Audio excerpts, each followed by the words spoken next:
കർത്താവിൻ്റെ മഹത്വമുള്ള നാമം വാഴ്ത്തപ്പെടട്ടെ.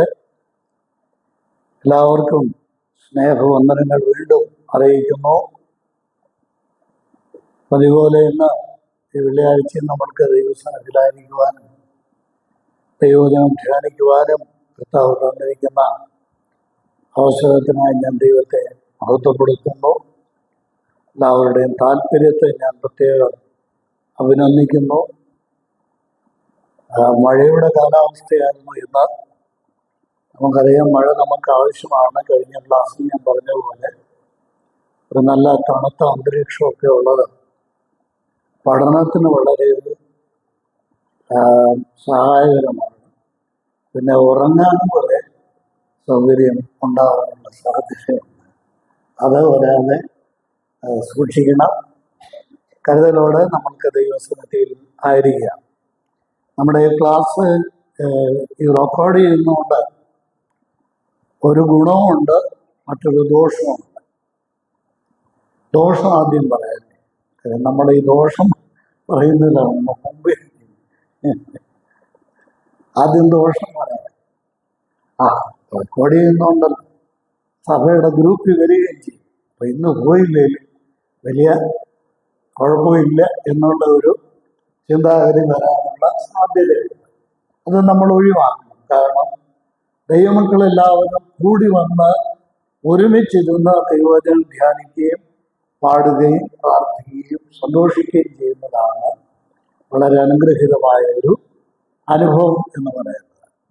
ഒരിക്കൽ നമ്മുടെ സൈലസങ്ങള് പറഞ്ഞ ഒരു കാര്യം, ദൈവമക്കൾ തമ്മിൽ കാണുകയും ഒന്ന് ഒരുമിച്ച് കൂടിയിരിക്കുകയും ചെയ്യുന്നത് തന്നെ ഒരു വലിയ പ്രോത്സാഹനമാണ് എന്ന് അദ്ദേഹം പറയുന്നത്. അപ്പം അതൊരു വലിയ അനുഗ്രഹമാണ്. രണ്ടാമതിൻ്റെ ഗുണം എന്താണെന്ന് ചോദിച്ചാൽ, ദോഷം ഞാൻ പറഞ്ഞു തരും അല്ലേ.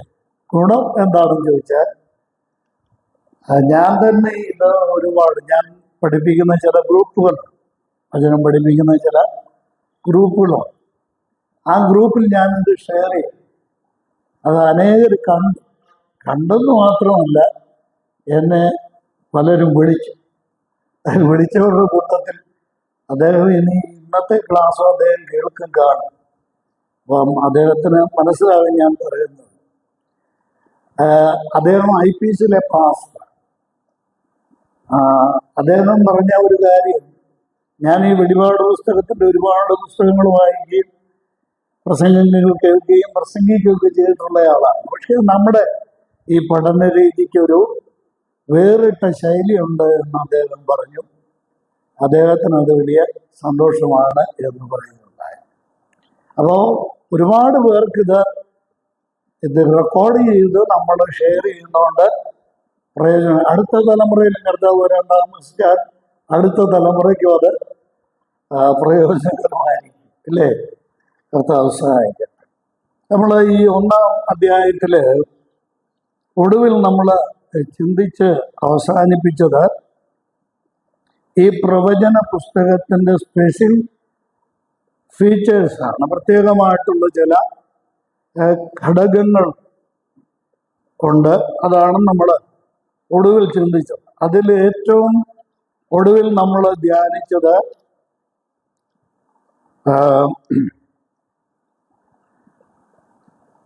വെളിപാട് പുസ്തകത്തിൽ പറഞ്ഞിരിക്കുന്ന ഭാഗ്യവർണ്ണനകളാണ് നമ്മൾ ഒടുവിൽ ധ്യാനിച്ചത്. ഞാൻ ഓർത്തിരിക്കണമല്ലേ, എല്ലാവരും ഓർക്കുന്നുണ്ട് ഞാൻ വിചാരിക്കും. എൻ്റെ ഭാഗ്യ വർണ്ണനകളാണ് നമ്മൾ ഒന്ന് ധ്യാനിക്കാൻ ശ്രമിച്ചത്. ഇന്ന് നമ്മൾ മുന്നോട്ടങ്ങ് പോവാണ്. നമ്മൾ റിവൈസ് ചെയ്യുക എന്ന് പറയുന്നത് സമയം നഷ്ടപ്പെടുന്ന ഒരു കാര്യമാണ്. അതുകൊണ്ട് മുന്നോട്ട് നമുക്ക് പോകാമെന്ന് വിചാരിക്കുകയാണ്. പഠനം തുടരാം എന്ന് വിചാരിക്കുക. ഈ 1-ാം അധ്യായത്തിൻ്റെ ആദ്യത്തെ വചനങ്ങൾ നമ്മൾ പ്രധാനമായിട്ടും 3-ാം വാക്യം വരെയാണ് ചിന്തിച്ചത്.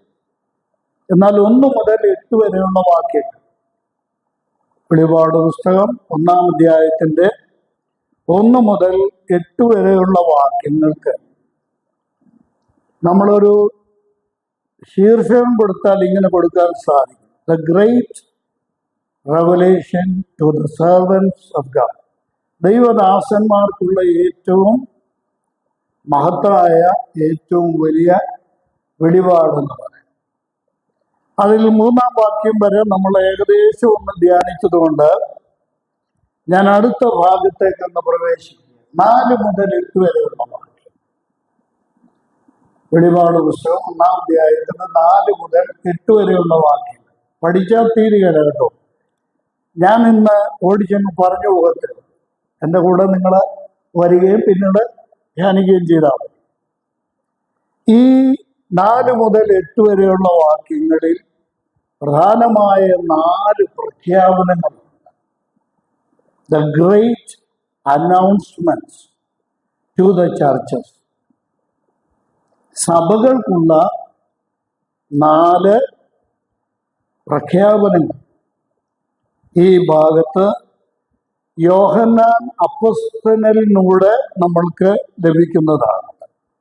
മഹത്തായ വെളിപാടാണ്. ഞാൻ ഓരോന്നും ഒന്ന് ചെറിയ തോതിൽ പറഞ്ഞു പോകാം എന്ന് വിചാരിക്കുക. 1-ാമത്തെ പ്രഖ്യാപനം, ഈ ഭാഗത്ത് കാണുന്ന ആദ്യത്തെ പ്രഖ്യാപനം നോക്കുക. 1-ാം അധ്യായത്തിന്റെ 4-ാം വാക്യത്തിൽ തുടങ്ങുകയാണ്. അത് 5-ാം വാക്യത്തിന്റെ ഒടുവിലാണ് അവസാനം.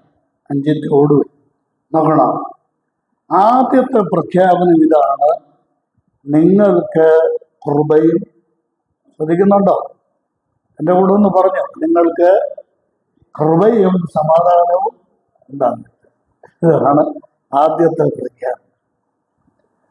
ഈ ഭാഗം നമ്മൾ ശ്രദ്ധിച്ചാൽ ഒരു പ്രധാന കാര്യം നമുക്ക് മനസ്സിലാകും. എന്താണെന്ന് ചോദിച്ചാൽ, ഈ ലേഖനങ്ങളൊക്കെ എഴുതുമ്പോൾ അല്ലേ, റോമാലേഖനം മുതൽ യൂദയുടെ ലേഖനം വരെയുള്ള 21 ലേഖനങ്ങളാണ് ലേഖനങ്ങളുടെ ഭാഗത്തുണ്ട്. അവിടെ എല്ലായിടത്തും നമ്മൾ കാണുന്ന ഒരു പൊതു തത്വമുണ്ട്. അതാ ഇവിടെ കാണുന്നത്. എന്താ? എല്ലാറ്റിലും ഈ ആശീർവാദ വചനമുണ്ട് അല്ലേ.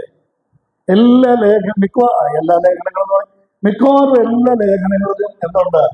നിങ്ങൾക്ക് കൃപയും സമാധാനവും ഉണ്ടാകട്ടെ. അപ്പോൾ ആദ്യത്തെ പ്രഖ്യാപനം ഇതാ. ഞാൻ 4 പ്രഖ്യാപനം ആദ്യം പറയുന്നില്ല, ഓരോന്നും നമുക്ക് ചിന്തിച്ചു പോകാം.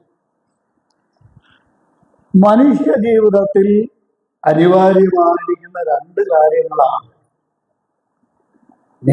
മനുഷ്യ ജീവിതത്തിൽ നിന്നുള്ളത് മാറ്റിവെച്ച് നമ്മുടെ കാര്യം ചിന്തിച്ചാൽ ഇതുകൂടാതെ നമുക്ക് മുന്നോട്ട് പോകാൻ സാധിക്കുക. ഇത് രണ്ടും കൂടാതെ ഏതൊക്കെ? ഒന്ന് ഗ്രേസ്, മറ്റേത് പീസ്. കൃപയും സമാധാനം. ദൈവത്തിന് സ്തോത്രം. ഈ കൃപ എന്നുള്ള വാക്കിന്റെ ഒക്കെ അർത്ഥമൊക്കെ നമുക്കറിയാം. നിങ്ങൾക്ക് കൃപയും സമാധാനവും ഉണ്ടാകട്ടെ എന്ന് പറഞ്ഞാൽ ഇത് ആർക്കായി ലേഖനം എഴുതുന്ന ഈ വെളിപാട് പുസ്തകം ആർക്കാ എഴുതുന്ന? ചോദ്യം പ്രതീക്ഷിച്ചില്ലല്ലേ? ആർക്കാ? ആസിയയിലെ 7 സഭകൾക്ക്. ഈ സഭകളോടാണ് പറയുന്നത് നിങ്ങൾക്ക് കൃപയും സമാധാനവും ഉണ്ടാകട്ടെ. അപ്പൊ ഇവർക്ക് ഈ കൃപയും സമാധാനവും ഇല്ലേ? ഈ സഭകൾക്ക് കൃപയും സമാധാനവും ഇല്ലേ? തീർച്ചയായിട്ടും അവർക്ക് കൃപയും സമാധാനവും ഉണ്ട്. എന്നാൽ കർത്താവും കർത്തൃദാസന്മാരും ലേഖനം എഴുതുന്ന ദൈവദാസന്മാരും അവരാഗ്രഹിക്കുന്നത് എന്താണെന്നറിയാമോ? അവർ കൂടുതൽ കൃപയും സമാധാനവും അനുഭവിക്കണം എന്നുള്ളതാണ്. ഈ കൃപയെക്കുറിച്ചും സമാധാനത്തെക്കുറിച്ചും നമ്മൾ എഫേസ്യ ലേഖനമൊക്കെ പഠിച്ചാൽ ഇത് രണ്ടും ഒന്നിച്ചു പോകുന്നതാണ്. ഒരമ്മ പെറ്റ 2 മക്കളെ ഇരട്ട കുഞ്ഞുങ്ങളായിട്ടാണ് വേദപണ്ഡിതന്മാർ ഈ 2 കാര്യങ്ങളെ അവതരിപ്പിച്ചിരിക്കുന്നത്. കൃപയും സമാധാനവും അങ്ങനെയാണ് അവതരിപ്പിച്ചത്. ഇതിൽ നമ്മൾ ഓർക്കേണ്ട കാര്യം, ഇത് രണ്ടും കൃപയും സമാധാനം. ലോകത്തിൽ ഈ കൃപ എന്നുള്ള വാക്ക് രക്ഷിക്കപ്പെടാത്ത ഒരാളിന് അത്ര കണ്ട് പരിചയം ഇല്ല. പക്ഷേ രക്ഷിക്കപ്പെടാത്തവരും ആഗ്രഹിക്കുന്നതാണ് മറ്റത്.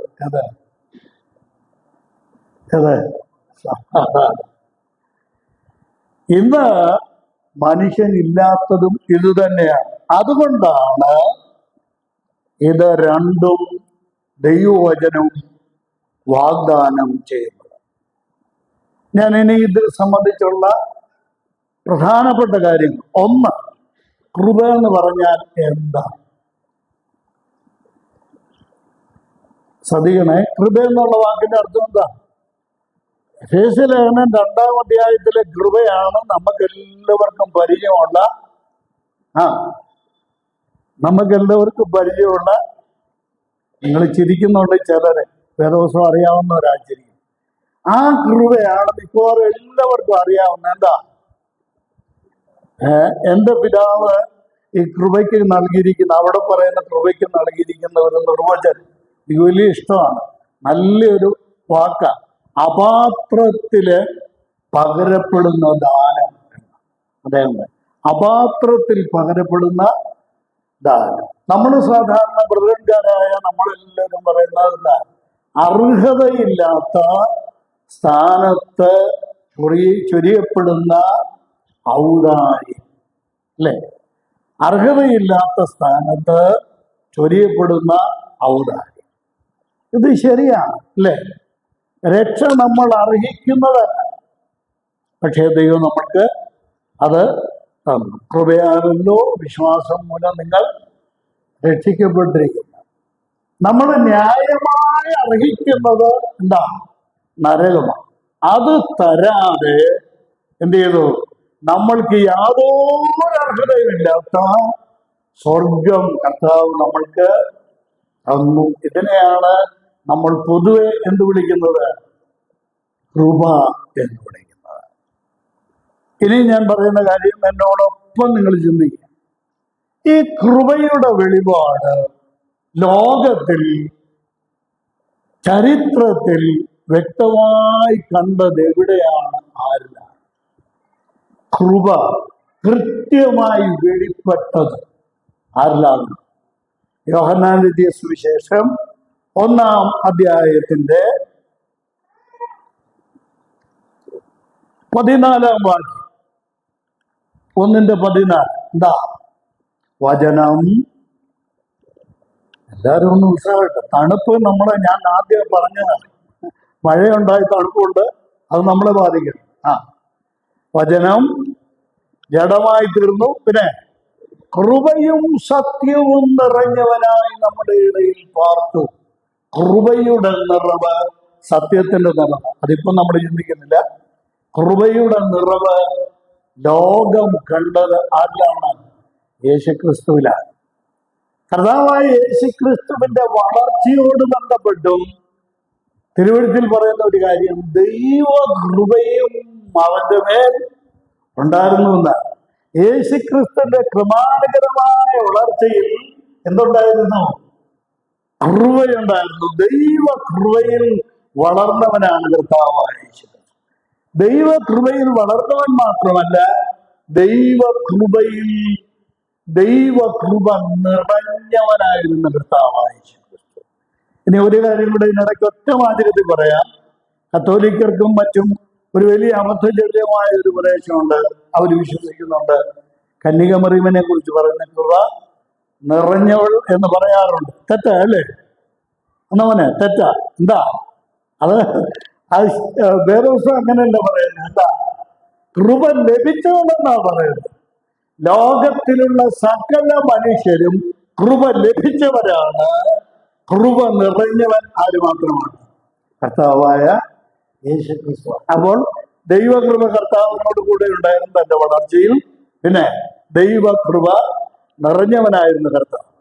ഇനി നമ്മൾ ഈ യോഹന്നാൻ 1:14 നമുക്ക് എല്ലാവർക്കും അറിയാം. അവിടെ തന്നെ കൃപയെ കുറിച്ച് വേറൊരു കാര്യം പറഞ്ഞിട്ടുണ്ട്. 17-ാം വാക്യത്തിൽ എന്താ? ന്യായപ്രമാണം. ഇതൊക്കെ കാണാൻ പറയാൻ പറ്റണം കേട്ടോ. ന്യായപ്രമാണം മോശമാന്ത്രം വന്നു. ആ സ്തോത്രം.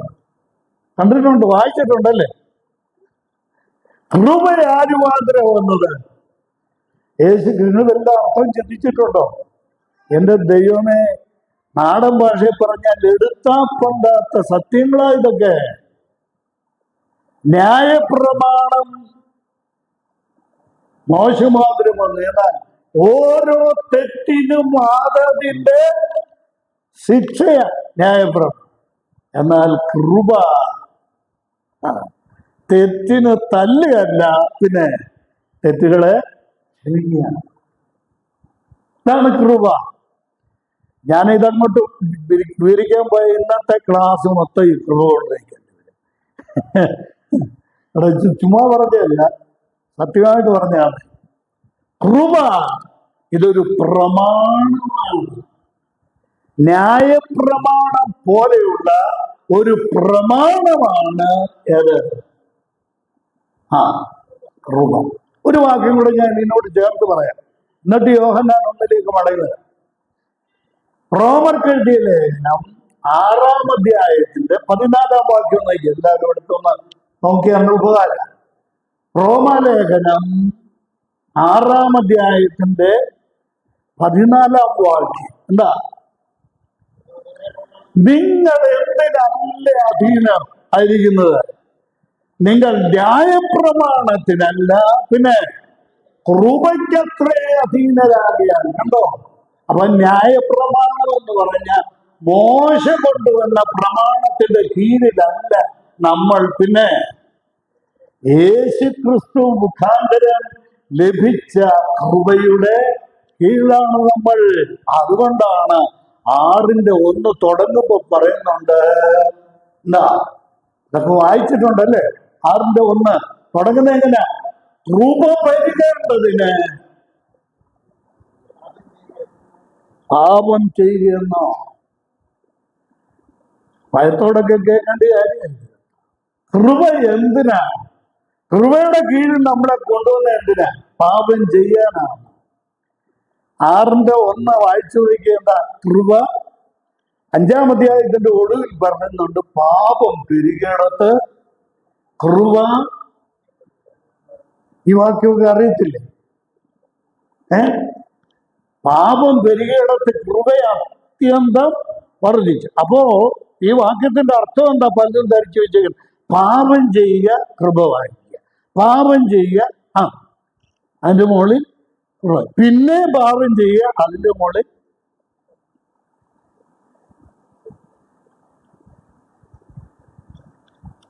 ക്ലാസ് എങ്ങനെയുണ്ട്?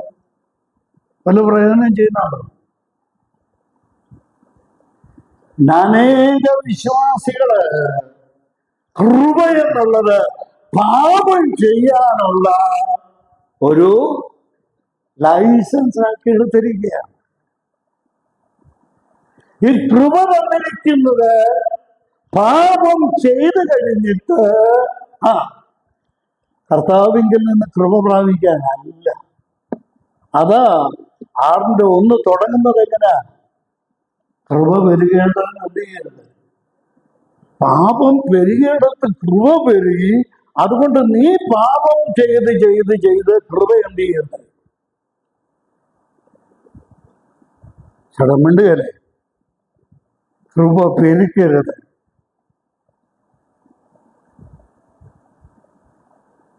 എന്തിനാ കൃപ തന്നെ? ദൈവത്തിന് സ്തോത്രം. 14-ാം വാക്യം അതാണ് ഞാൻ കൺക്ലൂഷനായിട്ട് അങ്ങ് പറയുന്നത്. എന്താ? ന്യായപ്രമാണത്തിനല്ല നിങ്ങള് കൃപയ്ക്ക് അധീനരാകിയാൽ പാപം നിങ്ങളിൽ കൃപയുള്ളത് കൊണ്ട് പാപം നിങ്ങളിൽ കർത്തൃത്വം നടത്തുകയില്ല.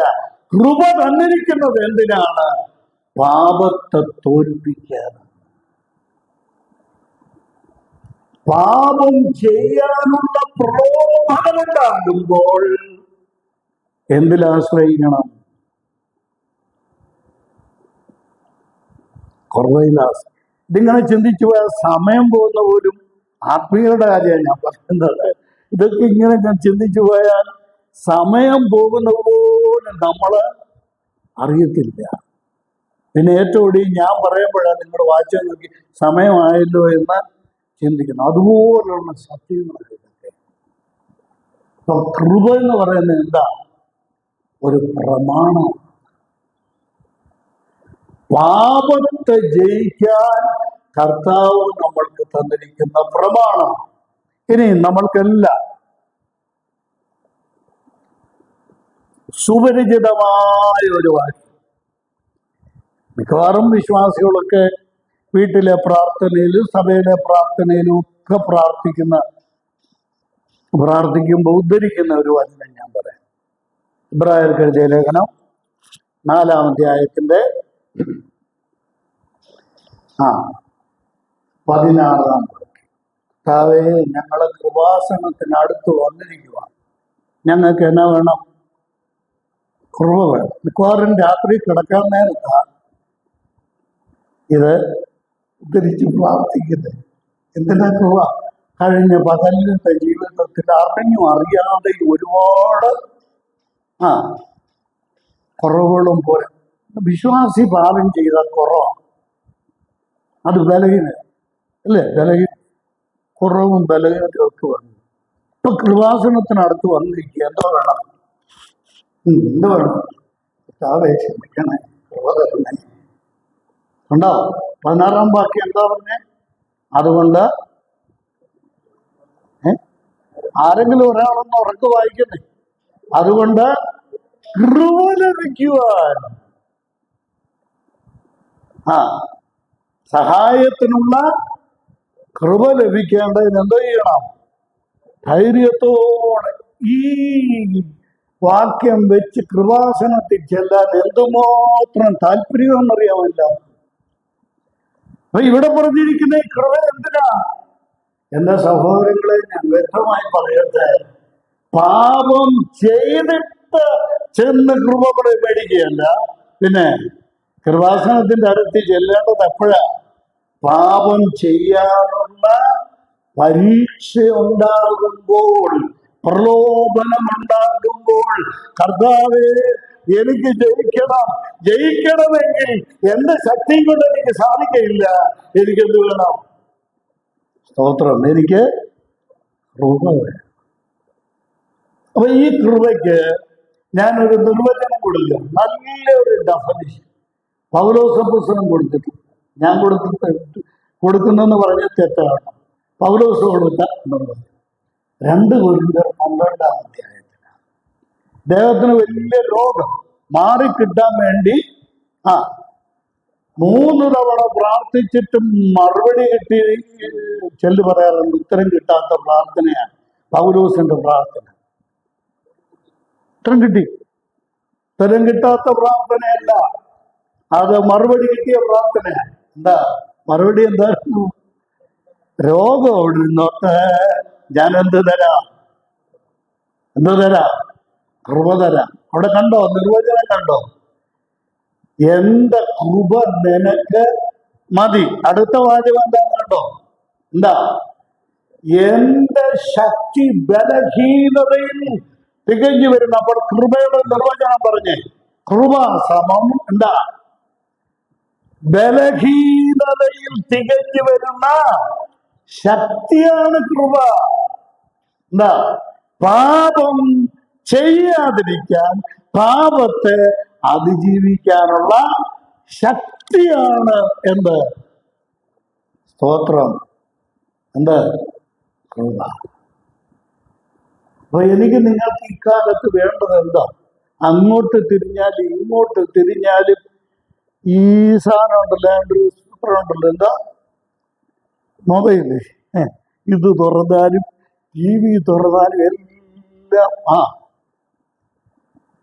നിങ്ങൾ പറയണ്ട, ഞാൻ പറഞ്ഞോ, എല്ലായിടത്തും പ്രലോഭനമാണ് അല്ലേ? പ്രലോഭനത്തിനുള്ള വകയാണ് അവിടെ ഉള്ളത്. ദൈവവേദനെ എന്താ ചെയ്തോണം? കൃപയിൽ ആശ്രയിക്കുക.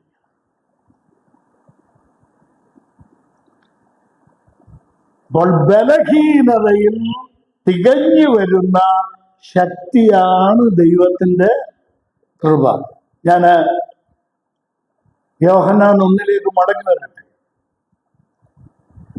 അപ്പോൾ ദൈവകൃപ കർത്താവിനോടുകൂടെ ഉണ്ടായിരുന്നു. യേശു ക്രിസ്തുവിൽ കൃപയുടെ നിറവുണ്ടായിരുന്നു. പിന്നെ മൂന്നാമത് കർത്താവായ യേശു ക്രിസ്തു മുഖാന്തരം എന്തു വന്നു? കൃപ വന്നിട്ടുണ്ട്. ആ കൃപയുടെ കീഴിൽ നമ്മളെ കൊണ്ടുവന്നിരിക്കുകയാണ്.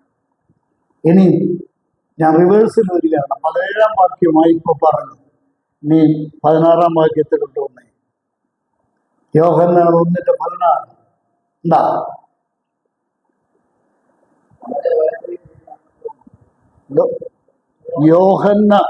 യോഹന്നാന്റെ സുവിശേഷം 1-ാം അധ്യായം 16 അവന്റെ നിറവിൽ നിന്ന്. ചെറിയാൻ സാറിന്റെ പാട്ട് പാടുകല്ലേ? നിസ്തുലന നിർമ്മലന എന്നുള്ള പാട്ടുകാരില്ലേ? ആ നിറവിന്റെ, കൃപയുടെ നിറവിന്റെ കാര്യം ആ പാട്ടിലുണ്ട്. എന്താ? അവന്റെ നിറവിൽ നിന്ന് നമുക്കെല്ലാവർക്കും കൃപ ലഭിച്ചു എന്നല്ല, പിന്നെ കൃപയുടെ മേൽ കൃപ. ഇതാണ് വെളിപാട് പുസ്തകം 1-ാം അധ്യായത്തിന്റെ 4-5 വാക്യം. 5-ാം വാക്യത്തിൽ പറയുന്ന കൃപ എന്താണ്? യേശുക്രിസ്തുവിന്റെ നിറവിൽ നിന്ന് നമ്മൾക്ക് ലഭിക്കുന്ന കൃപ. കൃപയുടെ നിറവിൽ നിന്ന് കവിഞ്ഞിങ്ങോട്ട് ഒഴുകി വന്ന് നമ്മളിൽ നിറയുന്ന കൃപ. ഞാൻ ഇത്രയും കൊണ്ട് നിർത്തുകയാണ്. കാര്യം ഇതിങ്ങനെ കണ്ടുപോയാൽ കൊരിന്ത്യർക്ക് എഴുതിയ 2-ാം ലേഖനമൊക്കെ എടുത്ത് ഈ കൃപയുടെ പെരുക്കത്തെ കുറിച്ച് തന്നെ പറയാം. കൃപയ്ക്ക് ഒരർത്ഥം കൊടുത്താൽ നമുക്ക് തെറ്റി. കൃപയ്ക്ക് ഒരർത്ഥം മാത്രമല്ല, പിന്നെ ഒട്ടേറെ അർത്ഥങ്ങളുണ്ട്. ഇതിൽ 2 കൊരിന്ത്യർ 8-ാം അധ്യായത്തിന്റെ 9-ാം വാക്യത്തിൽ കൃപയ്ക്കൊരു നല്ല നിർവചനം അവിടെ ഉണ്ട്. 2 കൊരിന്ത്യർ 8:9 എന്താ?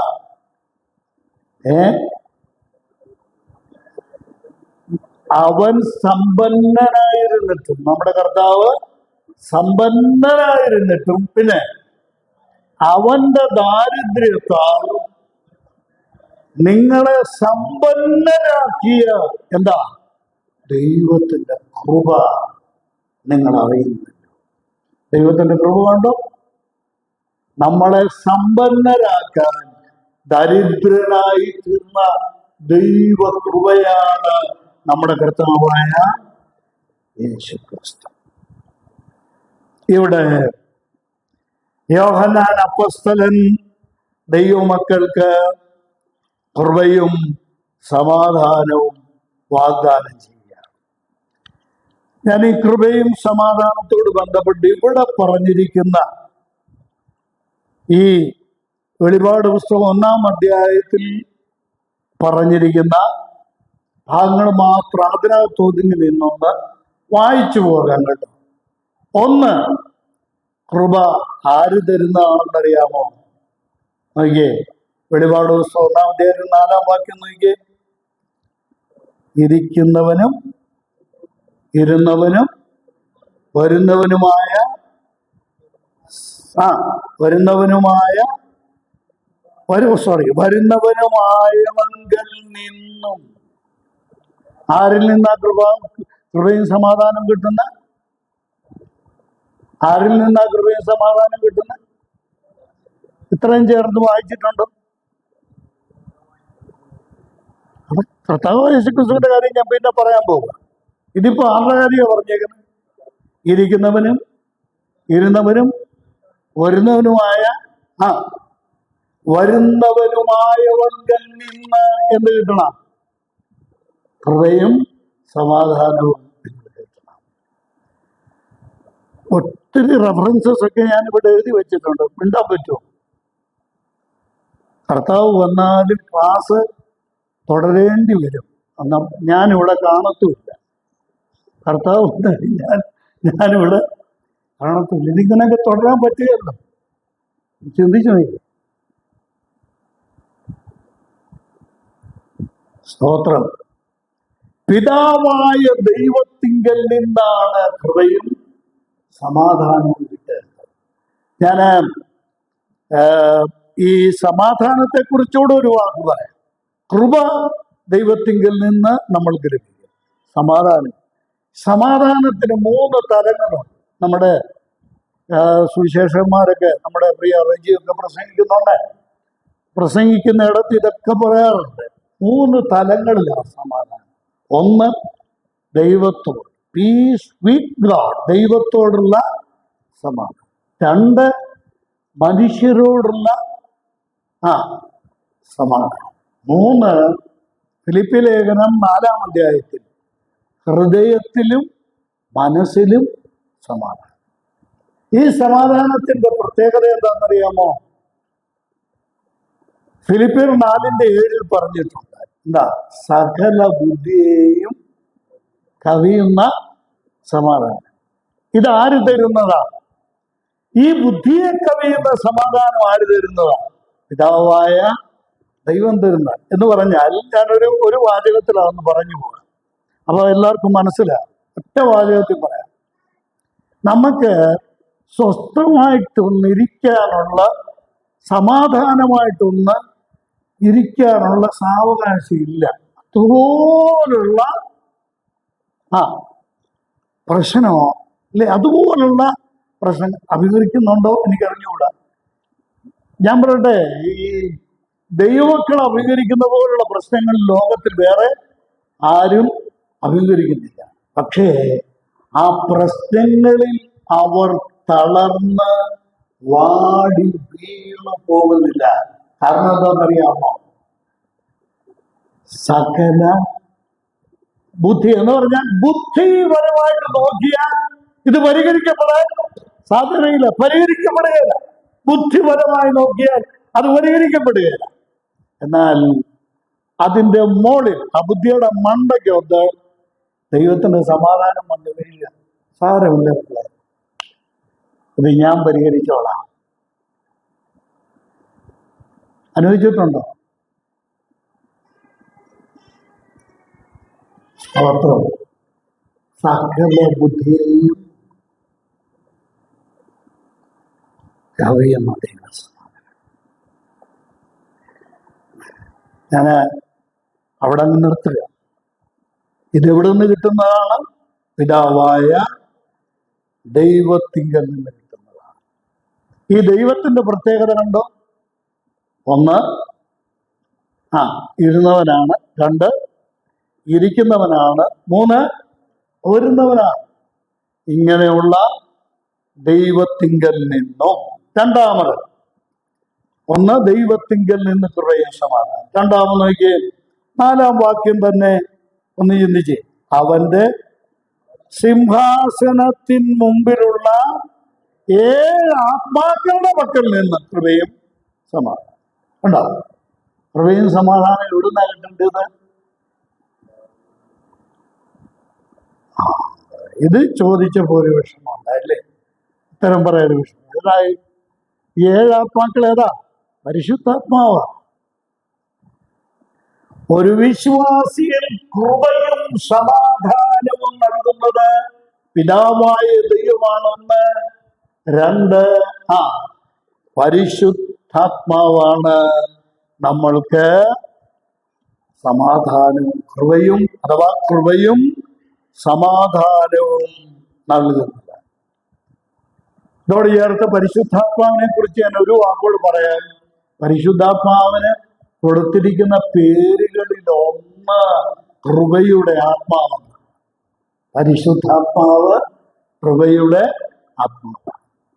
3, കൃപയും സമാധാനവും ആരുടെ പക്കൽ നിന്നാണ് വരുന്നത്? 5-ാം വാക്യം നൽകി. വിശ്വസ്ത സാക്ഷി, മരിച്ചവരിൽ ആദ്യജാതനും ഭൂരാജാക്കന്മാർക്ക് അധിപതിയുമായ യേശുക്രിസ്തുവിങ്കൽ നിന്നും നിങ്ങൾക്ക് കൃപയും സമാധാനം ഉണ്ടാകട്ടെ. ഉണ്ടാവും. ആരിൽ നിന്നാ സമാധാനം? വളരെ അനുഗ്രഹിക്കപ്പെട്ട ചില ഉപദേശ സത്യങ്ങൾ ഇവിടെ ഉണ്ട്. നിങ്ങൾ തന്നെ ചിന്തിക്കാതെ ഞാൻ അവസരം തരിക. വിശ്വസ്ത സാക്ഷി, 2 മരിച്ചവരിൽ ആദ്യജാതൻ, 3 ഭൂരാജാക്കന്മാർക്ക് അധിപതിയുമായ യേശുക്രിസ്തുവിങ്കൽ നിന്ന് നിങ്ങൾക്ക് കൃപയും സമാധാനവും ഉണ്ടാകട്ടെ. എന്തിനാ ഈ 3 കാര്യങ്ങൾ ചേർത്ത് പറഞ്ഞിരിക്കുന്നത്? ആദ്യം തുടങ്ങുന്നത് എങ്ങനെ? വിശ്വസ്ത സാക്ഷി. ഓരോ വാചകത്തിൽ നിങ്ങൾ എഴുതുന്നവരുണ്ടെങ്കിൽ ആ വിശ്വസ്ത സാക്ഷി എന്ന് എഴുതിയിട്ട് സമം ഇട്ടിട്ട് ഒറ്റ കാര്യം എഴുതിയാൽ മതി. എന്താ? ഈ സാക്ഷി എന്തിനാ ഭൂമിയിൽ വന്നത്? സമാധാനം പ്രസംഗിക്കാനാണ് വന്നത്. സമാധാനം സാക്ഷിക്കാൻ വേണ്ടിയാണ് വന്നത്. അപ്പോൾ യേശുക്രിസ്തു സമാധാനം പ്രസംഗിച്ചു. പിടികിട്ടണമെങ്കിൽ വേറെ പുസ്തകം നല്ലതുപോലെ മനസ്സിലായെങ്കിൽ ഇപ്പൊ ഞാൻ പറഞ്ഞത് മനസ്സിലാവുള്ളൂ. കർത്താവായ യേശുക്രിസ്തുവിന്റെ പ്രസംഗ വിഷയം എന്താണെന്ന് അറിയാമോ? നോക്കിക്കേ, വാക്യം പറഞ്ഞു വിടാം. എഫേസ്യർ 1:17. യേശുക്രിസ്തു പ്രസംഗിച്ചു അല്ലേ? എന്താ പ്രസംഗിച്ചത്? എഫേസ്യർ 1:17. ഒന്നുകിൽ എടുത്തു നോക്കി, അല്ലെങ്കിൽ മനപ്പാട് അറിയാമെങ്കിൽ പറഞ്ഞു തരണം. 1:17. അവൻ വന്നു ദൂരത്തുള്ള നിങ്ങൾക്ക് സമാധാനവും പിന്നെ സമീപത്തുള്ളവർക്ക് സമാധാനവും സുവിശേഷിച്ചു. വിശ്വസ്ത സാക്ഷി യേശുക്രിസ്തു ലോകത്തിൽ വന്ന് പ്രസംഗിച്ചത് സമാധാനം. രണ്ടാമത് നോക്കി അവിടെ എഴുതിയിരിക്കുന്നത് മരിച്ചവരിൽ ആദ്യജാതൻ. യേശുക്രിസ്തു മരിച്ചിട്ട് എന്ത് ചെയ്തു? ഉയർത്തെഴുന്നേറ്റു. ക്രിസ്തു മരിച്ചിട്ട് ഉയർത്തെഴുന്നേറ്റം എന്തിനാ? യേശുക്രിസ്തു മരിച്ചിട്ട് ഉയർത്തെഴുന്നേറ്റം എന്താ? മരിക്കുകയും ഉയർക്കുകയും ചെയ്തത് എന്തിനാ? 2 കാര്യങ്ങൾ. ഒന്ന്, നമ്മുടെ സമാധാനത്തിനായുള്ള ബാക്കിയെങ്കിലും പറ. സമാധാനത്തിനായുള്ള ശിക്ഷ മരിച്ചു. എന്തിനാ മരിച്ചത്? എനിക്കും നിങ്ങൾക്ക് സമാധാനം തരാൻ വേണ്ടിയാണ് മരിച്ചത്. നമ്മുടെ സമാധാനത്തിനായുള്ള മരിച്ചു. കണ്ടോ? മരിച്ചവരിൽ നിന്ന് എന്ത് ചെയ്തു? ഉയർത്തെഴുന്നേറ്റു. ഉയർത്തെഴുന്നേറ്റെന്തിനാ?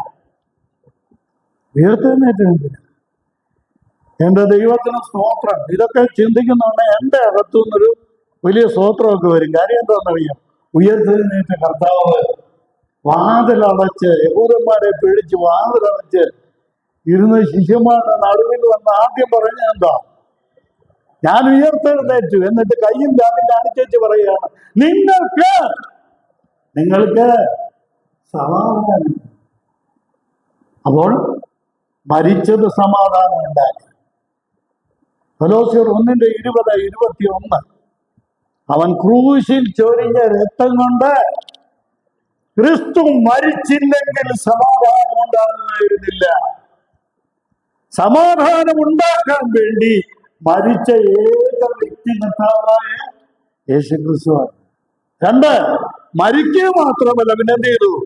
ഉയർത്തെഴുന്നേറ്റു. എന്തിനാ ഉയർത്തെഴുന്നേറ്റ്? കണ്ടോ? എന്റെ കൈ കണ്ടോ? എന്റെ വിലാപ്പുറം കണ്ടോ?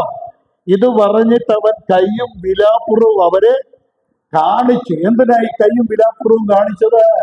സമാധാനം ഉണ്ടാക്കി എന്നുള്ളതിന്റെ തെളിവാണ്, അടയാളമാണ് കാണിച്ചത്. കേട്ടോ? യേശുക്രിസ്തുവിങ്കൽ നിന്ന് സമാധാനം, കൃപയും സമാധാനവും നിങ്ങൾക്ക് ഉണ്ടാകട്ടെ. അപ്പോൾ മൂന്നാമത് ഒരു വാചകം കൂടെ ഉണ്ടല്ലോ, ഒരു വാക്കൂടെ ഉണ്ടല്ലേ? ഭൂരാജാക്കന്മാർക്ക്. ഇതിന് വല്ല അർത്ഥമുണ്ടോ? ഇതിന് വല്ല അർത്ഥമുണ്ടോ? ഭൂരാജാക്കന്മാർക്ക് ഉണ്ട് കേട്ടോ. ഒരു രാജാവ് നീതിയോടമാണ്. ഇനി എന്തിനാ യേശുക്രിസ്തു വരുന്നത്? ഭൂരാജാക്കന്മാർക്ക് ഇതുവരെ സാധിക്കാത്ത കാര്യം, ഭൂരാജാക്കന്മാരുടെ അധിപതിയായ കർത്താവ് ഈ ഭൂമിയിൽ സമാധാനവും സ്ഥാപിക്കും. അന്ന് അവനൊരു പേര് ബൈബിളിൽ കൊടുത്തിരിക്കുന്ന അന്ന് സാർത്ഥമാകും. എന്താ? സമാധാന പ്രഭു എന്നുള്ളത്. വേദപുസ്തകത്തിലെ ഓരോ വാക്കിനും കിൻഡൽ കണക്കിന് വെയിറ്റുണ്ട്. ഓരോ വാക്കും ചേർത്ത് വേണം നമ്മൾ പഠിക്കാൻ. മരിച്ചു, പിന്നെ ആദ്യജാതനായി ഉയർത്തെഴുന്നേറ്റു, ഇനി എന്ത് ചെയ്യും? മടങ്ങി വരും. എന്തിന്? ഭൂമിയിൽ സമാധാനം സ്ഥാപിക്കുവാൻ വേണ്ടി. അപ്പോൾ യേശുക്രിസ്തു മുഖാന്തരം, ഞാൻ ഇങ്ങനെ പറയട്ടെ, ത്രിയേക ദൈവത്തിങ്കൽ നിന്നാണ് എന്തുണ്ടാകുന്നത്? കൃപയും സമാധാനവും ഉണ്ടാകുന്നതും ഓരോ വിശ്വാസിക്കും ലഭിക്കുന്നു. ഓരോ വാചകത്തിൽ നമുക്കൊന്നുകൂടെ ചിന്തിച്ചു. ഒന്ന്, ഇരുന്നവനും ഇരിക്കുന്നവനും വരുന്നവനുമായ ദൈവത്തിൽ. രണ്ട്, 7 ആത്മാക്കളുടെ പക്കൽ നിന്ന്. 3, കർത്താവായ യേശു ക്രിസ്തുവിങ്കിൽ നിന്ന് നിങ്ങൾക്ക് കൃപയും സമാധാനവും ഉണ്ടാകട്ടെ. അപ്പോൾ ഒന്നാമത്തെ അനൗൺസ്മെന്റ് നമ്മൾ കണ്ടു. എന്താ? കൃപയും സമാധാനവും നിങ്ങൾക്ക് ഉണ്ടാകട്ടെ എന്നുള്ള ഒന്നാമത്തെ അനൗൺസ്മെന്റ് അഥവാ പ്രഖ്യാപനം നമ്മൾ കണ്ടു. രണ്ടാമതായിട്ട് ഇവിടെ നമ്മൾ കാണുന്ന പ്രഖ്യാപനം നോക്കണം. വീണ്ടെടുപ്പിന്റെ പ്രഖ്യാപനമാണ്. യേശുക്രിസ്തു മുഖാന്തരം രണ്ടാമത്തെ അനൗൺസ്മെന്റ് യേശുക്രിസ്തു മുഖാന്തരം നമ്മൾക്ക് ലഭിക്കുന്ന വീണ്ടെടുപ്പിനെ സംബന്ധിച്ചാണ്. യേശുക്രിസ്തുവിനെ അഥവാ കർത്താവായ യേശുക്രിസ്തുവിങ്കിൽ നിന്ന് നമ്മൾക്ക് ലഭിക്കുന്ന വീണ്ടെടുപ്പ്. അതിന്റെ പ്രഖ്യാപനത്തെ കുറിച്ച് ഇങ്ങനെ പറയാം. യേശുക്രിസ്തു ഏക രക്ഷിതാവാണ്. യേശുക്രിസ്തു ഏക രക്ഷിതാവാണ്, മഹാവിമോചകനാണ്, വീണ്ടെടുപ്പുകാരനാണ്. രണ്ടാമത്തെ പ്രഖ്യാപനം എന്താ? ഒന്നാമത്തെ പ്രഖ്യാപനം എന്താ? നിങ്ങൾക്ക് കൃപയും ഞാനിങ്ങനെ സ്വല്പം ഒന്ന് വേഗമായതുകൊണ്ട് ഞാൻ ലാഗ് ചെയ്തുകൊണ്ട് നിങ്ങൾ വിഷയത്തിൽ നിന്ന് മാറണം. ഒന്ന്, കൃപയും. രണ്ടാമത് നോക്കിയേ, രണ്ടാമത്തെ എന്താണെന്നറിയാം? 6-ാം വാക്യത്തിൽ യേശുക്രിസ്തു ഏക രക്ഷിതാവാണ്, മഹാവിമോചകനാണ്, വീണ്ടെടുക്കുവാൻ. ഇതാണ് രണ്ടാമത്തെ പ്രഖ്യാപനം. അത് ഈ പറഞ്ഞതുപോലെ നമ്മൾക്ക് വിശദീകരിച്ച് ചിന്തിക്കാൻ കഴിയും. ഞാൻ ആ വാക്യങ്ങൾ, ആ വാചകങ്ങൾ ഒന്ന് വായിച്ചു. 6-ാമത്തെ വാക്യം 5ഉം 6ഉം വാക്യങ്ങൾ.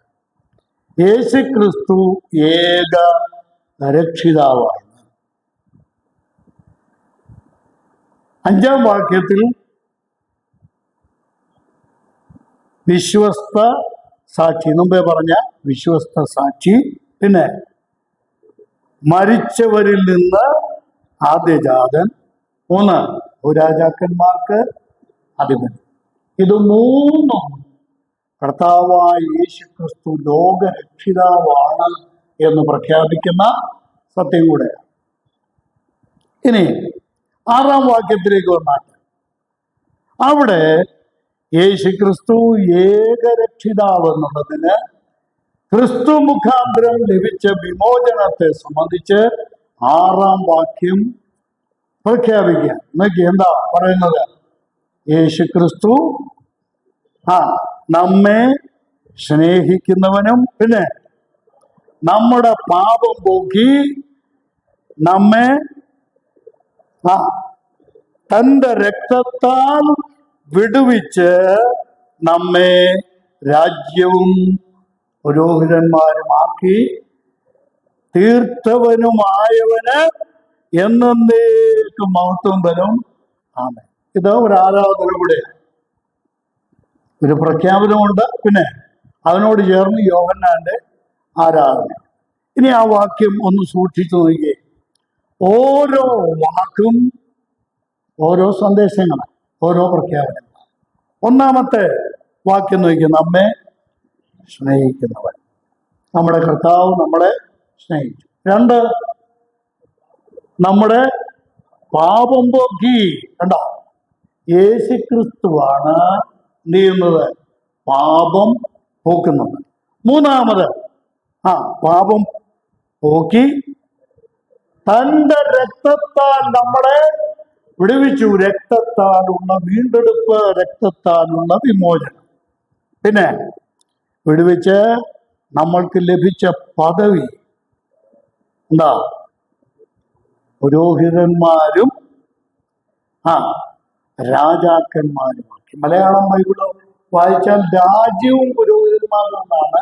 ഇംഗ്ലീഷ് ബൈബിളൊക്കെ നോക്കിയാൽ അത് കൃത്യമാണ്, രാജാക്കന്മാരും പുരോഹിതന്മാരുമാണ്. അപ്പോൾ രണ്ടാമത്തെ അനൗൺസ്മെന്റ് അഥവാ രണ്ടാമത്തെ പ്രഖ്യാപനം എന്താ? യേശുക്രിസ്തു മുഖാന്തരം മാനവജാതിക്ക് ലഭിക്കുന്ന പാപമോചനം, പിന്നെ വീണ്ടെടുപ്പ്, യേശുക്രിസ്തുവിൽ കൂടെ ലഭിക്കുന്ന രക്ഷ. ഞാനൊരു വാക്ക് പറയട്ടെ. ഈ 2 വചനങ്ങൾ ഉദ്ഘോഷിക്കാനാണ് കർത്താവ് നമ്മളെ ഈ ഭൂമിയിൽ ആക്കി വെച്ചിരിക്കുന്നത്. യേശു നമ്മെ സ്നേഹിച്ചു, പിന്നെ തന്റെ രക്തം നമ്മൾക്ക് വേണ്ടി തന്നു, നമ്മുടെ പാപത്തെ മോചിച്ചു, നമ്മുടെ ദൈവത്തിന് രാജ്യവും പുരോഹിതന്മാരും ആക്കി തീർത്തു. ഇത് ധ്യാനിക്കുമ്പോഴാണ് എന്തുണ്ടാകുന്നത്? ഇത് ധ്യാനിക്കുമ്പോഴാണ് യഥാർത്ഥ ആരാധന ഉണ്ടാകുന്നത്. നമ്മുടെ ഹൃദയത്തിൽ നിന്ന് യഥാർത്ഥ ആരാധന ഉരുവാകുന്നത്, ഉടലെടുക്കുന്നത്. നമ്മളെ രാജ്യവും പുരോഹിതന്മാരും ആക്കിത്തരും. ഞാനിവിടെ നോട്ടൊക്കെ എഴുതി വെച്ചിട്ടുണ്ട്. ഈ ചിലപ്പോൾ ഈ ഒരല്പം ബുദ്ധിമുട്ട് പോലെ വരുന്നത് എന്താണെന്നറിയാം. ഏതാ പറയേണ്ടത്, എന്താ പറയേണ്ടതെന്നുള്ള ഒരു തിരക്ക് വരുമ്പോഴാണ്. ഒത്തിരി കാര്യങ്ങളാണ് ഇതിനകത്ത് പറഞ്ഞിരിക്കുന്നത്. പുതിയ നിയമ കാലഘട്ടത്തില് വിശ്വാസികളുടെ പൗരോഹിത്യത്തെക്കുറിച്ചാണ് ദൈവം നമ്മളെ പഠിപ്പിക്കുന്നത്. വിശ്വാസികൾ എല്ലാവരും ആരാണ്? പുരോഹിതന്മാരാണ്. അവർ 2 പ്രധാനപ്പെട്ട കാര്യം. 1, നമ്മളെ രാജാക്കന്മാരാക്കി. ഇത് പ്രത്യേകം ചിന്തിക്കേണ്ട കാര്യമാണ്. നമ്മൾ കർത്താവിനോടുകൂടെ എന്ത് ചെയ്യും? ഭരിക്കും. നമ്മളെ ആരാക്കി എന്നാ പറഞ്ഞ്? രാജാക്കന്മാർ ആക്കിയിരിക്കുക. ഈ രാജാക്കന്മാരുടെ ജോലി എന്താണ്? ഭരിക്കുക. നിരവധി വാക്യങ്ങൾ നമ്മൾക്ക് ഇവിടെ കാണാൻ കഴിയുന്നുണ്ട്. പുതിയ നിയമത്തിൽ നമ്മൾക്ക് ഒരുപാട് വാക്യങ്ങൾ കാണാം. കർത്താവിനോടുകൂടെ നമ്മൾ എന്ത് ചെയ്യാം? വാഴുക. രാജാക്കന്മാരായി ഭരിക്കാൻ പോവുക. അപ്പൊ നമ്മളെ രാജാക്കന്മാരാക്കി. 2, നമ്മളെ പുരോഹിതന്മാരാക്കി. വിശ്വാസികൾ എല്ലാവരും ആരാണ്? പുരോഹിതന്മാരാണ്. രാജകീയ 1 പത്രോസ് 2:9 രാജകീയ പുരോഹിത വർഗം. 3ാമത്തെ പ്രഖ്യാപനം 7ാം വാക്യം. 1, കൃപയും സമാധാനം. 2, യേശുക്രിസ്തു ഏക രക്ഷിതാവ്, വിമോചകൻ, പിന്നെ വീണ്ടെടുപ്പുകാരൻ. അതാണ് അവിടെ ആ വീണ്ടെടുത്തു എന്നുള്ള വാക്ക്. 3ാമത് നോക്കണം. 3ാമത്തെ പ്രഖ്യാപനം 7ാം വാക്യം. ഇതാ ഞാൻ ലുക്ക് ക്രൈസ്റ്റ് കം. യേശുക്രിസ്തു വരുന്നു. നോക്കുക, കർത്താവായ യേശുക്രിസ്തു വരുന്നു. ഇതാ ഞാൻ വേഗം വരുന്നു. 7ാം വാക്യത്തിലെ ആ വചനം ഒന്നുകൂടെ ശ്രദ്ധിച്ചേ. ഞാൻ വരുന്നു എന്നല്ല, പിന്നെ മേഘാരൂഢനായി വരും. കർത്താവ് പോയത്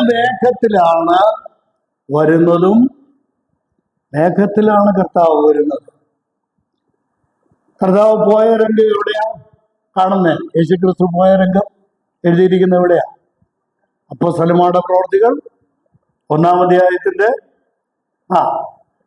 10-11 വാക്യങ്ങളുണ്ട്. അവിടെ പ്രത്യേകം എഴുതിയിരിക്കുന്ന ഒരു വചനമുണ്ട്. എന്താ? ഒരു മേഘം വന്ന് അവനെ മൂടിയിട്ട്, എല്ലാരും ചേർന്നൊന്ന് പറഞ്ഞേ, മൂടിയിട്ട് അവൻ കാഴ്ചയ്ക്ക് മറഞ്ഞു. ഇനി ശ്രദ്ധിക്കണം ഞാൻ ഈ പറയുന്ന കാര്യം. കർത്താവ് എവിടെയൊക്കെ തേജസ്കരിക്കപ്പെട്ടിട്ടുണ്ടോ അവിടെ എല്ലാം മേഘം ഉണ്ടായിട്ടുണ്ട്. കർത്താവിന്റെ തേജസ്കരണം എവിടെയൊക്കെ സംഭവിച്ചിട്ടുണ്ടോ അവിടെ എല്ലാം എന്തുണ്ടായിട്ടുണ്ട്? മേഘം ഉണ്ടായിട്ടുണ്ട്. ഒരു രസത്തിനാണോ? ഇനി ദൈവം എവിടെ പ്രത്യക്ഷപ്പെട്ടിട്ടുണ്ടോ അവിടെ എല്ലാം എന്തുകൊണ്ട്?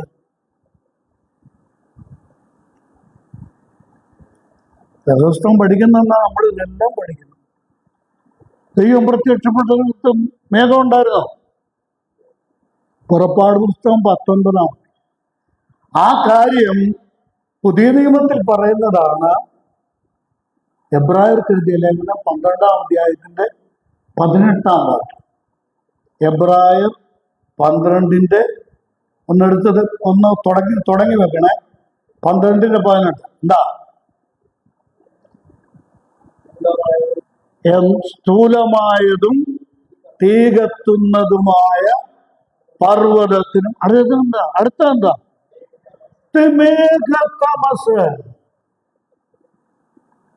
കൂരിട്ട്, കൊടുങ്കാറ്റ്, കാഹളം. ഇത് ദൈവപ്രത്യക്ഷം. എവിടാ? സീനായിൽ തമ്പുരാൻ ഇറങ്ങി വന്ന കാര്യം അവിടെ പറയുന്നത്. അപ്പൊ അവിടെ എന്തുണ്ടായിരുന്നു? മേഘമുണ്ട്.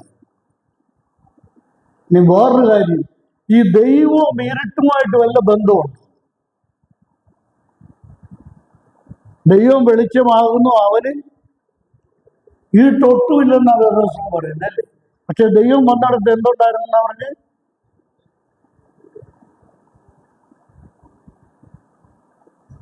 കൂരിട്ടാന്ന് തോന്നുന്നു. മേഘതമസുണ്ട്, പിന്നെ കൂരിട്ടുണ്ട്. എൻ്റെ പ്രിയപ്പെട്ടവരെ, തമ്പുരാൻ ഇങ്ങോട്ട് ഇറങ്ങി വന്നത് അതുപോലെ ഏതെങ്കിലും ഒരുത്തൻ കണ്ട പിന്നെ അവൻ കൂരിട്ടുകൊണ്ടൊരു മറയുണ്ടാക്കിയിട്ടാണ്. അതിന്റെ പുറകിലെ കർത്താവുണ്ട് പിതാവായ ദൈവം. മനസ്സിലായോ?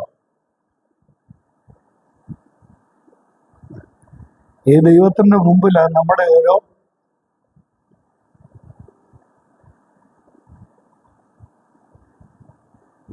ഇനിയും അതും പോരാ. നോർത്തോണെ, ഇത്രയും വലിയ കൂരിട്ട് മുമ്പിലുണ്ടായിരുന്നിട്ടും ജനത്തിന് ആരെ കാണാൻ പറ്റി? ദൈവത്തെ കാണാൻ പറ്റി. ഇനി കൂരിട്ട് മാത്രമല്ല, പിന്നെ മേഘതമസ്. എന്താ മേഘതമസ്? ഇനി മറ്റൊരു കാര്യം കൂടെ ഞാൻ പറയട്ടെ. ഇതെല്ലാം കൂടെ ഒന്ന് ചേർത്ത് വെച്ച് പെട്ടെന്ന് അവസാനിപ്പിക്കാൻ സമയമായില്ലല്ലേ? ഈ അതിവിശുദ്ധ സ്ഥലത്തെ മഹാപുരോഹിതൻ ശുശ്രൂഷയ്ക്ക് ചെല്ലുന്നതിന് മുമ്പ് എന്നിട്ട് ഈ ധൂപപീഠത്തിൽ നിന്ന് ഈ പുക ഇങ്ങനെ, ഇന്ന് പള്ളിയിലൊക്കെ ഇതിൻ്റെ ഒരു പരിപാടിയുണ്ട്. ധൂപക്കുറ്റിയും കൊണ്ട് പുകയാണ്. നിങ്ങൾ കണ്ടിട്ടില്ലേ? ഇത് എവിടുന്ന് കിട്ടിയാന്നറിയാമോ? യഹൂദന്മാരുടെ ദൈവാലയത്തിൽ നിന്ന് കടമെടുത്തതാണ്. അവിടെ എന്തിനാ ഇത് ഈ ധൂപവർഗം ഇട്ടിട്ട് ഇങ്ങനെ കത്തിച്ച് മേഘം ഇങ്ങനെ പുക? ഇനിയും ഇവിടെ വചനം നന്നായിട്ട് പഠിക്കുന്ന കുറെ പേരുണ്ട്, എനിക്കറിയാം. ശയ്യാപ്രവചനം 6-ാം അധ്യായം. അവിടെ ഉസിയാ രാജാവ് മരിച്ച ആണ്ടിൽ, ഇതൊക്കെ എല്ലാ ആഴ്ചയിലും കേൾക്കുന്നതല്ലേ. ഉസിയാ രാജാവ് മരിച്ച ആണ്ടിൽ കർത്താവ് ഉയർന്നും പൊക്കിയുള്ള ആ ഭാഗത്ത് പറയുന്ന ഒരു വാചകം കണ്ടോ? ആലയം പുക കൊണ്ട് നിറഞ്ഞു. എന്തിനാ?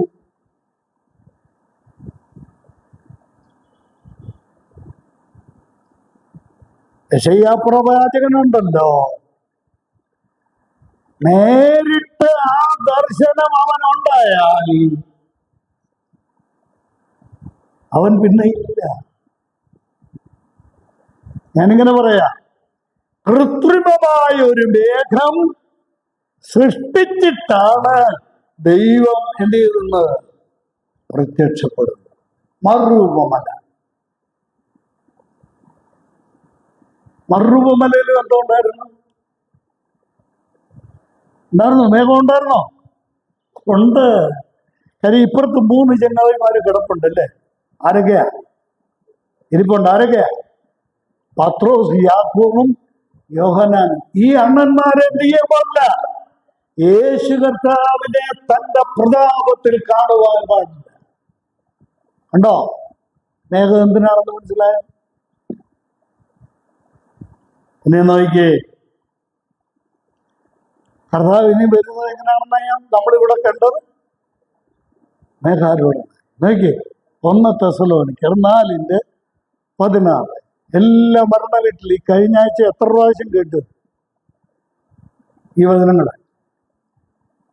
കർത്താവ് ഗംഭീരനാഥത്തോടും പ്രധാന ദൂതന്റെ ശബ്ദത്തോടും ദൈവത്തിന്റെ കാഹളത്തോടും കൂടെ സ്വർഗത്തിൽ നിന്ന് ഇറങ്ങി വരികയും പിന്നെ ജീവനോടെ ശേഷിക്കുന്ന നാം എന്റെ ദൈവത്തെ ഓർത്ത് പുസ്തകത്തിൽ നോക്കിയൊന്ന് വായിച്ചു തന്നെ. ആകാശത്തിൽ കർത്താവിനെ എതിരേൽക്കുവാൻ ഒറ്റ അക്ഷരം വിടരുത്. ആകാശത്തിൽ കർത്താവിനെ എതിരേൽപ്പാൻ നമ്മൾ എന്ത് ചെയ്യും? മേഘങ്ങളിൽ എടുക്കപ്പെടും. അപ്പോൾ കർത്താവ് മേഘാരൂഢനായിട്ടാണ് വരുന്നത്. അതിന്റെ കാരണം എന്താണെന്നറിയാമോ? കർത്താവിന്റെ സമ്പൂർണ്ണ മഹത്വത്തിന്റെ പ്രൗഢിയോടെ യേശു കർത്താവ് വരുന്നത് ഈ ലോകത്തിന് കണ്ടു നിൽക്കാൻ കഴിയുകയില്ല. ഏതൊരു വ്യക്തിക്കും അത് കണ്ടു നിൽക്കുവാൻ കഴിയുകയില്ല. യെരൂശലേം ദൈവാലയത്തിൽ മഹാപുരോഹിതൻ അതിവിശുദ്ധ സ്ഥലത്തേക്ക് പോകുന്നതിന് മുമ്പ് അഥവാ പോകുന്ന സമയത്ത് ആ ദൈവാലയത്തിൽ പുക കൊണ്ട് നിറയ്ക്കുന്നത് എന്താണെന്നറിയാമോ? സ്വർഗത്തിലെ ദൈവത്തിന്റെ ശഖീന ആ ദൈവാലയത്തിൽ ഇറങ്ങി വരുമ്പോൾ ജനം അതിന്റെ പൂർണ്ണ അളവിൽ കാണാതിരിക്കാൻ വേണ്ടിയാണ്.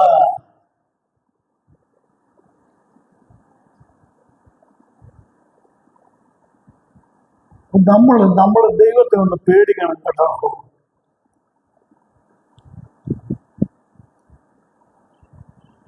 വലിയവനായ കർത്താവ് മേഘാരൂഢനായി വരും.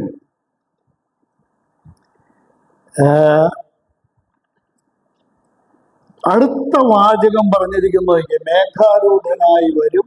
2, ഏത് കണ്ണും അവനെ കുത്തിത്തുളച്ചവരും അവനെ കാണും. 3 കാര്യങ്ങൾ അവിടെ പറഞ്ഞിട്ടുണ്ട്. ബൈബിളിൽ മാർക്ക് ചെയ്യുന്ന സ്വഭാവം ഉണ്ടെങ്കിൽ അവിടെ തന്നെ മാർക്ക് ചെയ്തു.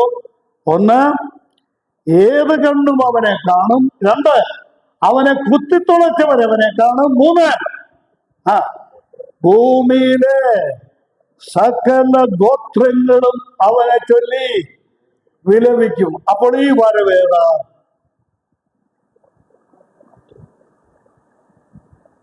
ഇവരവര മേഘപ്രത്യക്ഷതയല്ല.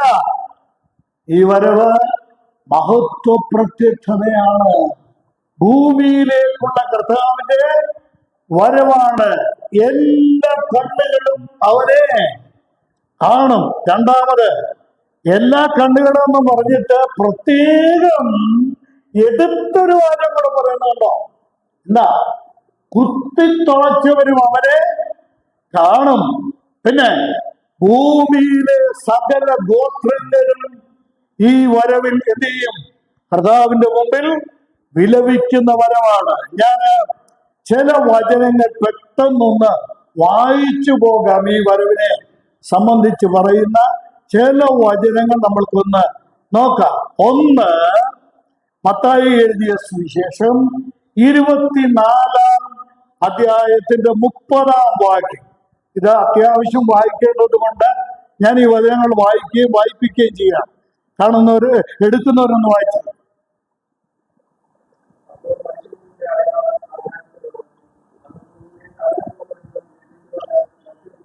കണ്ടോ, കർത്താവായ യേശു ക്രിസ്തുവിന്റെ രാജകീയ പ്രത്യക്ഷത, മഹത്വ പ്രത്യക്ഷത, ഭൂമിയിലെ സകല ഗോത്രങ്ങളും കർത്താവിന്റെ മുമ്പിൽ വന്ന് വിലപിക്കും. ഇനി നോക്ക്, രണ്ടാമത്തെ വാക്യം സക്കറിയ പ്രവചനം 12-ാം അധ്യായത്തിന്റെ 10-ാം വാക്യം. സക്കറിയാവ് 12:10.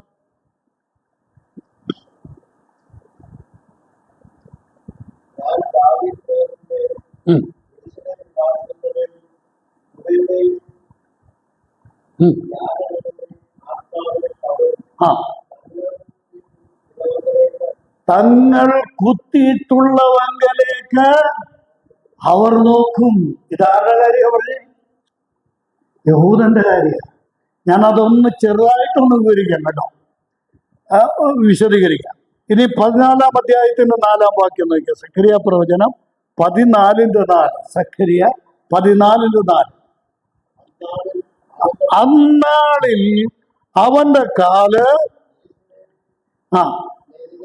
യെരൂശലേമിനെതിരെയുള്ള കിഴക്കുള്ള ഒരു മലയിൽ ചവിട്ടും. ഒരു മല രണ്ടായി, കിഴക്ക് പടിഞ്ഞാറായി രണ്ടായി പിളർന്നു പോകും. ഞാൻ ഇതൊന്ന് ലിങ്ക് ചെയ്ത് പറഞ്ഞിട്ട് ഈ കുത്തിയമംഗലേക്ക് നോക്കുന്ന കാര്യം കൂടെ വ്യക്തമാണ്. യേശു ക്രിസ്തു തന്റെ മഹത്വ പ്രത്യക്ഷതയിൽ എവിടെ വരും? ഒരു മലയിൽ തന്റെ കാല് ചവിട്ടും. നമുക്ക് ഒന്ന് മുമ്പേ പോയ വചനത്തിലേക്ക് ഒന്ന് പോവാം. എവിടുന്നാ പോയത്? ഒലുമലയിൽ. ആ ഒലുമലയിൽ തന്നെ കർത്താവ് വരും. കാലം ഒലുമലയിൽ ചവിട്ടുമ്പോൾ എന്ത് ചെയ്യും? ഒരു മല കിഴക്ക് പടിഞ്ഞാറായി രണ്ടായിട്ട് പിളരും. ഇനി അവിടെ പറഞ്ഞിരിക്കുന്ന മറ്റൊരു കാര്യം, ഈ വെളിപാട് പുസ്തകം 1-ാം അധ്യായത്തിലെ 7-ാം വാക്യത്തിൽ കുത്തിയവർ എന്ത് ചെയ്യുക? അവനെ കുത്തിത്തുളച്ചവരും അവനെ. കാരണം അതാണ് സക്കറിയ പ്രവചനത്തിൽ പറഞ്ഞ എന്താ? അന്നവർ എന്ത് ചെയ്യും? കുത്തിയവങ്കലേക്ക് നോക്കും. ഉറക്കം വരുന്നുണ്ടോ? ഇല്ല, ക്ഷീണമില്ലെന്ന് എനിക്കറിയാം. ഞാനിപ്പോ ഒരു 5 മിനിറ്റ് കൊണ്ട് ഈ കാര്യം ഒന്ന് വ്യക്തമാക്കാം. യോഹന്നാൻ എഴുതിയ സുവിശേഷം 19-ാം അധ്യായത്തിന്റെ 37-ാം വാക്യം. കർത്താവിന്റെ ക്രൂശീകരണം. യേശു കർത്താവിന്റെ ക്രൂശീകരണം.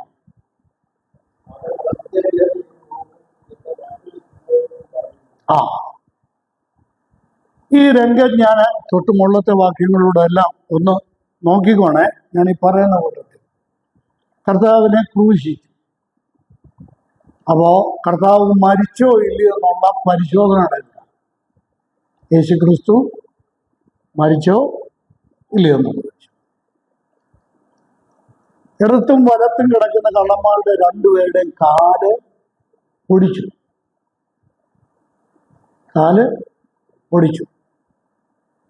എന്നാൽ യേശു കർത്താവിന്റെ അടുത്ത് വന്നപ്പോൾ മരിച്ചു എന്ന് കാണുകയാൽ കാലൊടിച്ചില്ല. എല്ലാവർക്കും അറിയാവുന്നതുകൊണ്ട് പറഞ്ഞങ്ങ് പോയാൽ മതി. കാലൊടിച്ചില്ല.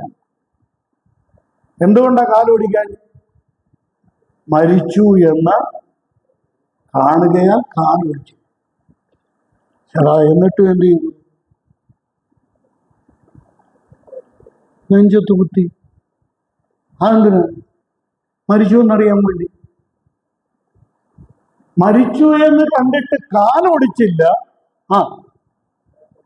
എന്തിനാന്നറിയാമോ? അതിനും ഒരു തിരുവെഴുത്തുണ്ടായിരുന്നു. 34-ാം സങ്കീർത്തനത്തിലെ പ്രവചനം എന്താ? അവന്റെ അസ്ഥികളെ എല്ലാം അവൻ സൂക്ഷിക്കുന്ന, അവയിലൊന്നും ഒടിഞ്ഞു പോവുകയില്ല. അപ്പോ കാലൊടിച്ചില്ല. നിങ്ങളെന്റെ അത്ഭുതം ഒന്ന് ചിന്തിച്ചു നോക്കണേ. കാലൊടിച്ചില്ല. മരിച്ചുപോയല്ലോ, കാലൊടിച്ചില്ല. ഈ മരിച്ചുപോയെന്ന് കണ്ടു കഴിഞ്ഞാൽ പിന്നെ നെഞ്ചത്ത് കുത്തണ്ടി കാര്യമുണ്ടോ? വിലാപ്പുറത്ത് കുത്തണ്ടി കാര്യമുണ്ടോ? മരിച്ചു കഴിഞ്ഞില്ലേ, ബോധ്യപ്പെട്ടില്ലേ, പിന്നെ എന്തിനാ ഈ കുത്തിയെ? ഇതാണ് ദൈവവചനത്തിന്റെ മഹത്വം. ദാനിയേൽ പ്രവചനത്തിലെ പ്രവചനം എന്താ? എവിടോട്ട് നോക്കണം? കുത്തിയവങ്കലേക്ക് നോക്കണം. അതിന് എന്ത് ചെയ്തേ പറ്റൂ? എന്ത് ചെയ്തേ പറ്റൂ? കുത്തിയേ മതിയാകും. ഇതാണ് സ്വർഗത്തിൽ എന്നേക്കും സ്ഥിരമായിരിക്കുന്ന ദൈവത്തിന്റെ വചനത്തിന്റെ മഹത്വം. മരിച്ചു എന്നറിഞ്ഞിട്ടും കാലൊടിച്ചില്ല. അറിഞ്ഞത് കൊണ്ടാണ് കാല് ഒടിക്കാൻ. മരിച്ചു എന്ന് അറിഞ്ഞിട്ടും എന്ത് ചെയ്തു? വിലാപ്പുറത്ത് കുന്തം കൊണ്ട് കുത്തി. അപ്പോൾ ഏറ്റവും വെള്ളവും പുറപ്പെട്ടു. ഏത് കണ്ണും കാണും. രണ്ട്, അവനെ കുത്തിത്തുളച്ചവരും കാണും. മൂന്നാമത്, സകല ഗോത്രങ്ങളും യേശു കർത്താവിനെ കാണും. ലോകം മുഴുവൻ കർത്താവിനെ കാണുന്ന രംഗം. മൂന്നാമത്തെ അനൗൺസ്മെന്റ്. നാലാമത്തെ ഞാനൊന്ന് വായിച്ചിട്ട് നിർത്താം.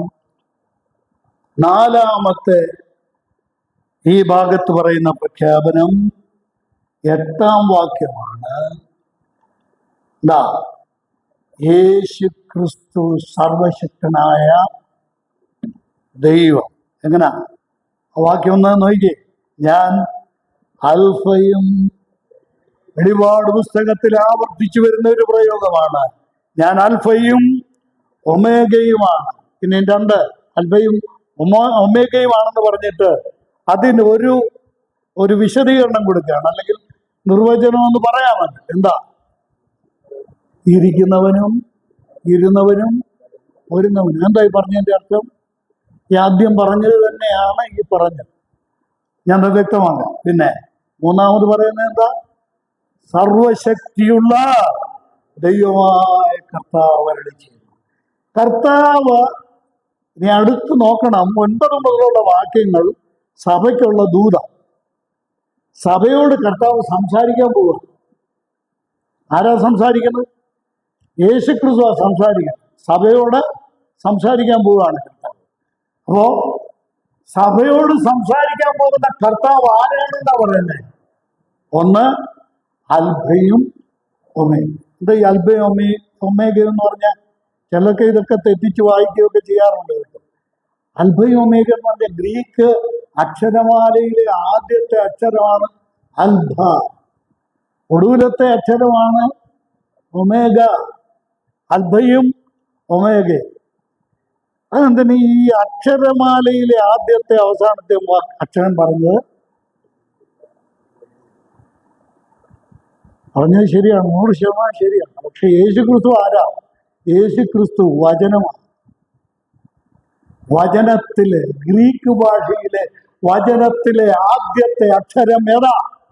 അൽഫ. ഒടുവിലത്തെ അക്ഷരം ഏതാ? ഒമേഗ. യേശു കർത്താവാണ്, വചനമാണ്.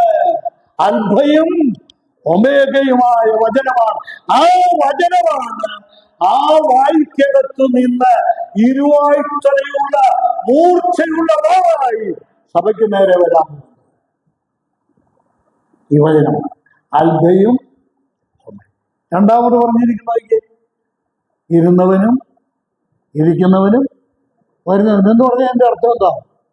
ഈ ആദ്യം പറഞ്ഞത് തന്നെ, ആരംഭവുമില്ല പിന്നെ അവസാനമില്ല. യേശുക്രിസ്തു കുട്ടി ദൈവമാണോ? ആണോ? ആണോ? ആരാ ഈ കുട്ടി ദൈവം എന്നുള്ള പേരിട്ടേക്കുന്നതെന്ന് അറിയാമോ? യഹോവയുടെ സാക്ഷികൾ എന്ന് പറഞ്ഞ് ചെകുത്താന്റെ സാക്ഷികൾ യേശുക്രിസ്തുവിന് ഇട്ടിരിക്കുന്ന പേര് കുട്ടി ദൈവം. കുട്ടി ദൈവമാണോ? ഈ ദൈവം കുട്ടി ദൈവമാണോ? പറഞ്ഞ നിങ്ങള്. ആരംഭമുണ്ടോ? അവസാനമുണ്ടോ? ഇരുന്നവൻ, ഇരിക്കുന്നവൻ, പിന്നെ വരുന്നവൻ. ഇനി മൂന്നാമത്, ഈ ദൈവം ആരാണ്? ഈ അരുളി ചെയ്യുന്നവൻ ആരാണ്? സർവശക്തിയുള്ള അടുത്ത വാചകം കൂടെ ചേർത്തൊന്ന് പറയുന്നേ, ദൈവമായ കർത്താവ്. യേശുക്രിസ്തു ആരാ? സർവശക്തനാണ്, പിന്നെ ദൈവമായ കർത്താവാണ്. ഞാൻ നിർത്തട്ടെ. ഇന്ന് എനിക്ക് പറഞ്ഞു തീർക്കാനുള്ള സമയം ഞാൻ ഒടുവിൽ വന്നോണ്ട് ഇത്തിരി ബുദ്ധിമുട്ടി. ഞാൻ പറഞ്ഞ് ഇങ്ങനെ അവസാനിപ്പിക്കട്ടെ. നമ്മൾ സേവിക്കുന്ന കർത്താവ്, ആ സേവിക്കുന്ന കർത്താവ് എന്നുള്ളത് ഞാൻ ഇങ്ങോട്ടൊന്ന് മാറ്റിവെച്ചിട്ട് പറയട്ടെ. അടുത്ത സഭകളോട് സംസാരിക്കാൻ പോവുകയാണ്. ഈ കർത്താവ് ആരാണ്? സർവശക്തിയുള്ള ദൈവമാണ്.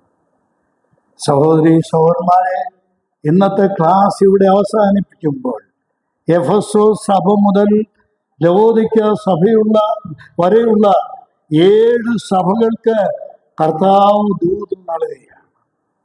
നമ്മൾ ഭയപ്പെടുവാൻ ആവശ്യമുള്ള കർത്താവാണ്. ഇന്ന് രാത്രിയിൽ ആ കർത്താവിനെ പേടിക്കുവാൻ, ഭയപ്പെടുവാൻ നമ്മൾക്ക് സാധിക്കട്ടെ. ഇരുന്നവനും ഇരിക്കുന്നവനും വരുന്നവനുമായ സർവശക്തിയുള്ള ദൈവമായ കർത്താവ് നമ്മുടെ ആരാധനയുടെ വിഷയം മാത്രമല്ല, ആ കർത്താവ് തൻ്റെ അധികാരത്തിലാണ് നമ്മളോട് സംസാരിക്കുന്നതും കൽപ്പിക്കുന്നതും. അത് സമ്പൂർണമായി അനുസരിക്കുവാനും വിധേയപ്പെടുവാനും നമുക്ക് സാധിക്കണം. കർത്താവ് നമ്മെ ഈ വചനങ്ങളാൽ അനുഗ്രഹിക്കും.